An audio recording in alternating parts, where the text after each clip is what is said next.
We've talked a lot about Apple's foldable iPhone, which is planned to be released in September of this year, and we've seen several mock-ups and heard about specs, so today we go hands-on with one. This is the iPhone Fold, or whatever they will call it. Okay, not really hands-on with one. Personally, I feel this is the nicest early hands-on experience we'll have for a while, as new speculations say that we'll now have a display that measures around 5.4 inches when closed and 7.6 inches when opened up. And it turns out that the mock-up based on what we've heard thus far. And I have to say, this is almost exactly the form factor I was looking for. When closed, this form factor makes the iPhone much shorter and wider, and when unfurled, it resembles the iPad mini. And I believe that is a better approach than some other OEM have adopted in the past with their early market launch.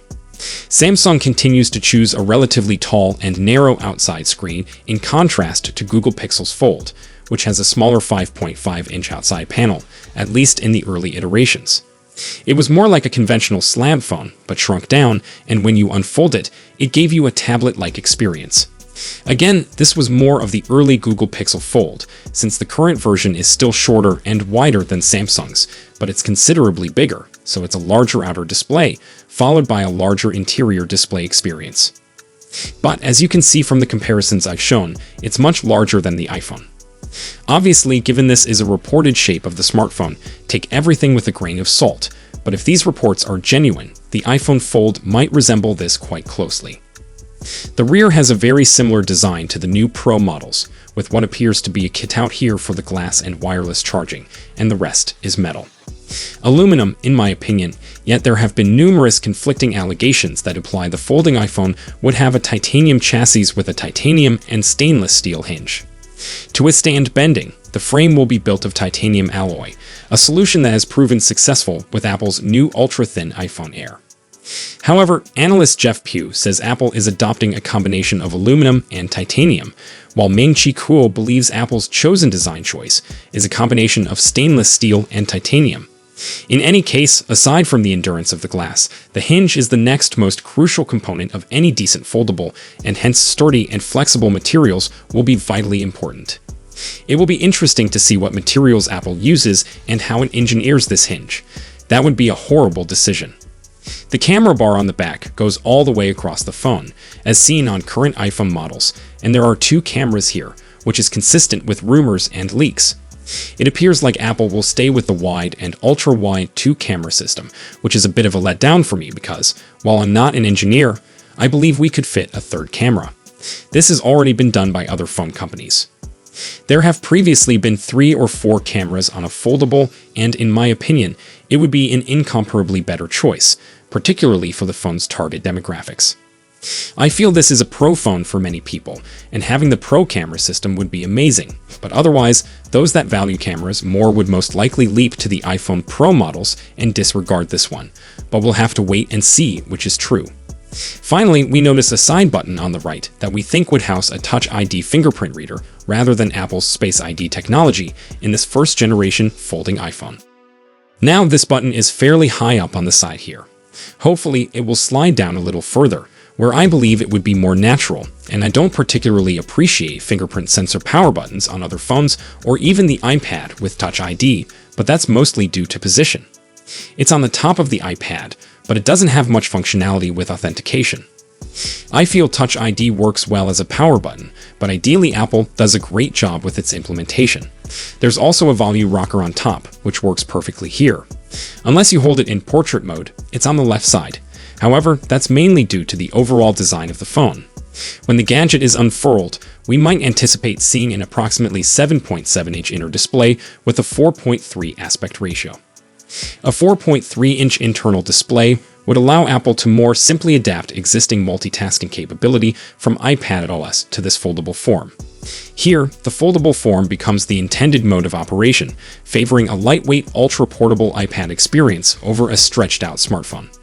According to analyst Ming-Chi Kuo, Apple's employment of a metal plate that can disperse and control the tension created by bending the display also resulted in a practically crease-free inside display. Apple is reported to use liquid metal in its hinges to boost longevity and prevent screen creasing. Apple chose liquid metal, which is manufactured via a die casting technology, to solve this widespread issue with other foldable smartphones. As you can see, they all have a distinct crease. It's grown better over the years, but there's still a crease issue that many other manufacturers haven't been able to address, so Apple is attempting to fully remove it, which is probably why it's taken so long for Apple to release a foldable iPhone. However, it will be the first folding iPhone if Apple can make it operate without a wrinkle. Obviously, with this 3D printed model, we have quite the crease. In fact, it pretty much separates the entire thing into two displays, and it gives me serious Microsoft Do vibes, which, aside from the fact that we are pretty sure it won't have two separate displays, and the Do also doesn't have an outer display, the form factor is pretty consistent with what I'm experiencing here. If you've ever held the phone, it feels much like this when you open it up and see the two displays, but Apple will most likely do one whole display here on the inside. Now, software will play a significant role in this, and Apple must nail this experience because if the Fold lacks some sort of iPad OS mode when unfolded or special features, there isn't much to entice those who are skeptical of this form factor in the first place due to the original iPhone slab design. I believe Apple will have something wonderful up its sleeve for this, or at the very least, the prudent way, in my opinion, is to offer iOS out here and iPad OS in here, and I'm not sure how Apple will figure out, having iOS versions and iPad OS versions. We don't want to download two separate versions of the same program, but that's something the developers in Apple will sort out. They're paid handsomely for it, so hopefully they'll figure out a way to make it all work in the end. But if we can get iPad apps on here, and then iOS apps that are more tailored for the screen, that would be amazing. According to current sources, Apple's new foldable would cost between $2,000 and $2,500 in the United States, making it the most costly iPhone to date. Some analysts anticipate it will be closer to $1,800 to $2,000, while others estimate $2,399. The crucial piece is that Ming Chi Kuo now estimates Apple's Hinge will cost significantly less than intended, perhaps $70 to $80 rather than $100 or more, as predicted, thanks to superior assembly design. It is unknown whether the savings transfer to a cheaper retail price or simply enhance Apple's profit margins, but demand among Apple's following is expected to be considerable if the hardware lives up to the promise. This thing is coming apart at the moment, so I'm not sure how long it will endure, but I kind of like it. It's a little shorter and stubbier than I'd prefer, but I was hoping it was comparable to this style. It will be unusual to operate on a smaller external display, but I believe we will all get used to it, especially considering it is wide enough to allow for greater agility and a more conventional phone feel than something taller and narrower. But I'd love to hear from you in the comment section below. So that's it for today's video. Thanks for watching, and don't forget to hit that like button and subscribe to our channel for more tech news and updates. I look forward to seeing you in the upcoming video. Goodbye.